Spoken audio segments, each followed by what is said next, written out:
आणि दिशा सालियान मृत्यू प्रकरणात एक नवा अँगल समोर येतोय। मालवणी पोलिसांच्या आधीच्या क्लोजर रिपोर्टमध्ये आत्महत्याच केल्याचं नमूद करण्यात आलंय। दिशा सालियान आर्थिक बाबींमुळे अडचणीत होती। वडिलांच्या एका अफेअरमुळे दिशा त्यांना पैसे देऊन थकली होती। दिशानं वडिलांच्या विवाहबाह्य संबंधांबद्दल मित्रांना देखील सांगितलं होतं, तर या गोष्टींमुळेच तणावातून दिशानं आत्महत्या केल्याचा मालवणी पोलिसांचा निष्कर्ष आहे। मालवणी पोलिसांच्या आधीच्या क्लोजर रिपोर्टमध्ये हे नमूद करण्यात आलंय।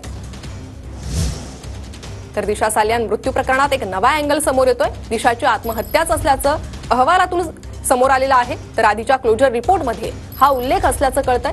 दिशा सालियान आर्थिक बाबींमुळे अडचणीत होती आणि याच कारणामधून ती तणावात होती। वडिलांच्या एका अफेअरमुळे देखील दिशा त्यांना पैसे देऊन थकली होती, असं या क्लोजर रिपोर्टमध्ये म्हणण्यात आलेलं आहे।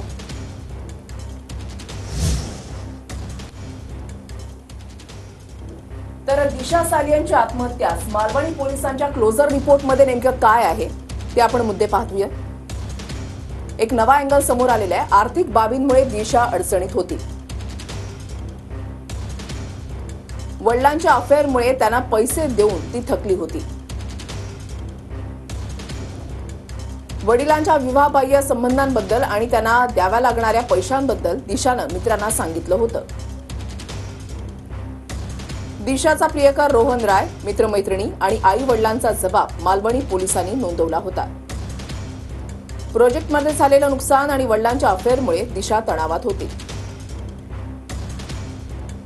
मुंबई पोलिसांकडून 4 जून 2021 मध्ये या प्रकरणामध्ये क्लोजर रिपोर्ट देण्यात आला।